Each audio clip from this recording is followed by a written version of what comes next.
E whai ake nei ngā tohu huarere. Wai hopai o te poti manu here kia ka whiti kia te nuinga o koutou e te rā tērā pia ka heke koua ki wai hopai.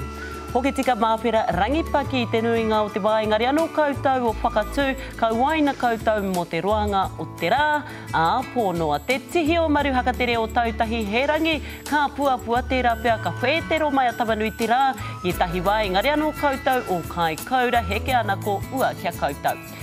Hena ki tēnei rohe, hena e ai ki ngā kōrero, tērā pia ka puta ko whaitiri kia koutou o tūranga nui a kiwa.